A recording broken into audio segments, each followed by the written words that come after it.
Hey there. The skies cleared somewhat today where I live, and for several days we've been living under the smoke from the wildfires burning throughout British Columbia and the Pacific Northwest. Today the air quality is better. I can see more of the mountains again, and I'm grateful for that. But like so many things in life, just because we can't see something doesn't mean that it doesn't exist.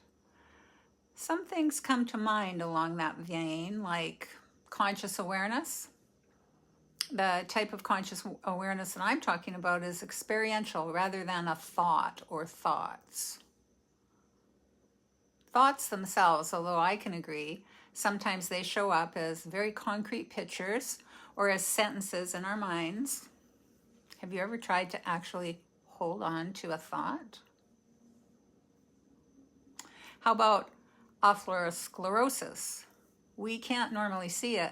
We may feel the effects of it, but its existence is not dependent upon our being able to see it. And I'm very aware that a clear sky where I happen to live doesn't mean that the fires are over. 100 miles away from me and in communities throughout the interior of BC and elsewhere, people are still living with fire, evacuation, uncertainty, displacement, and tremendous loss. I've been thinking about what it means to be a human being in the midst of circumstances we can't necessarily change. Last week, right here, and a few days ago on my Facebook page, I talked about the wildfires and about my own experience of losing my home to fire 5 years ago. And in the video before that, I was talking about something that might seem completely different, the indignities of aging. But I don't think they're as different as they first appear.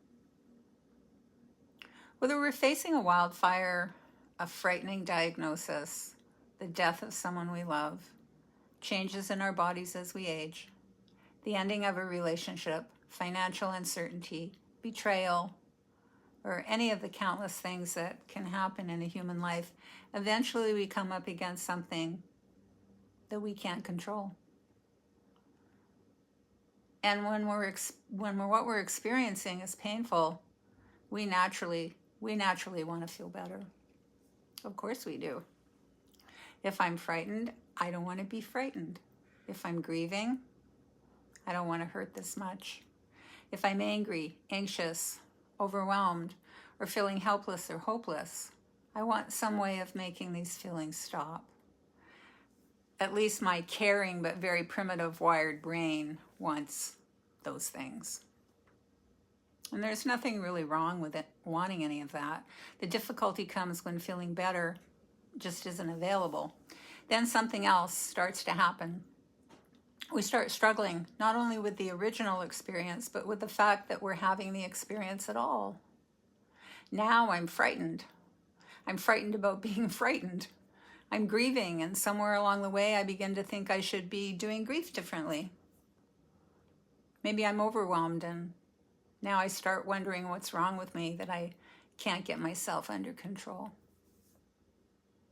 And very quickly, we can compound an already very difficult experience with shame, judgment, helplessness, perhaps even hopelessness, because despite everything we're doing, we still can't make ourselves feel the way we think we should feel.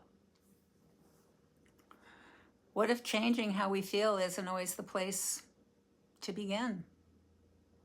What if there's another orientation available to us? And I'm not suggesting that we stop thinking.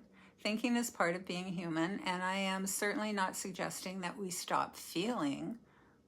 Our feelings belong here. I'm talking about something different. I'm talking about recognizing the difference between what I call content and context. Most of us spend enormous amounts of our lives inside the content of our experience. The content is our thoughts, our feelings, our memories, the sensations moving through our bodies, the circumstances we're trying to understand, the questions that we're trying to answer, like what happened, what's going to happen, what am I going to do, How am I going to get through this? All of that is content. Again, nothing wrong with content, but content isn't all that's here. There's also the context in which all of that content is being experienced. This is not a mindset that I'm talking about. If you'll notice, mindset still uses the word mind. This experiential awareness I'm speaking of is what I call conscious awareness. Conscious awareness is not another thought. It isn't positive thinking, and it isn't a state that we have to achieve. And it isn't a way of making difficult feelings disappear. We all know the brain wants these things, and more thinking won't make a wildfire unhappen. More thinking won't restore the body we had 20 years ago. Doesn't bring back somebody we've lost. And it doesn't guarantee that tomorrow will even be easier than today. So that's not what I'm talking about. I'm talking about recognizing something that's already here. Already here while the grief may be here, while fear may be here, while anger may be here, while confusion may be here, while physical unease, discomfort may be here. Conscious awareness is here too. The context of our lives can be extraordinarily difficult without requiring the context to become something different. And that's why I use the word orientation so often. Because we're not trying to manufacture a conscious awareness. We're not trying to become good at it. We don't need to. We're not trying to achieve some special state of consciousness. We're orienting towards something that is already present. And when life becomes overwhelming, we don't lose conscious awareness. We lose our recognition of it. In that realization are the seeds of returning. Returning where? A return to conscious awareness. Not a return to feeling good, and not necessarily a return to having feelings of calm and ease. A return to recognizing the context in which all of the content is occurring. And from that recognition, something else can become available, and that is capacity. And when capacity becomes available, perhaps choice starts to hang around a little longer. It's not choice about whether the fire happened, and it's not choice about whether our bodies are aging, and it's not choice about whether somebody leaves or dies, or whether life sometimes brings us circumstances we never would have chosen. Perhaps some choice about how we meet the next moment with our minds, and then the next. The mind needs this. The mind, the content of our lives, was never ever meant to carry the burdens of life's difficulties all by itself. This is the part of what we get to explore in the gathering place. I created the gathering place because there are times in our lives when there is simply no substitute for having an experience. We can talk about conscious awareness, we can think about conscious awareness, we can understand the distinction between content and context intellectually, but that's different from actually having an experience of orienting toward it. So this Wednesday, I'll begin our time together with a brief orientation into conscious awareness.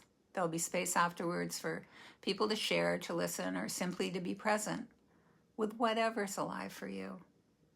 And then we'll close our time together with another orientation. This is not a workshop, it isn't a class, and it isn't being offered under the guise that anything and any of us needs fixing. You don't have to arrive feeling calm. You don't have to arrive feeling better. You don't have to arrive having figured everything out. Nothing about you needs to be different before you arrive or when you leave. The inaugural, free gathering place is this Wednesday, August 12th at 5 p.m. Pacific, 8 p.m. Eastern. We'll be together for about an hour on Zoom. I've put the registration link in the description above the video as well as in the comments section below. And whether you join us on Wednesday or not, perhaps there's something worth noticing today. The next time you find yourself trying very hard to change how you feel, perhaps you might open just a little bit towards something else. Not, how do I make this feeling go away? But perhaps, what is it that's aware that this feeling is here? Not as another question for the thinking mind to solve, but as an orientation. Because what's needed isn't becoming something different. In my own experience, what's been needed is recognizing what's never left. And sometimes that's exactly where we need to begin and then return to again and again as a foundation, conscious awareness. It's good to be here today. Thank you for being here as well. I'll see you soon.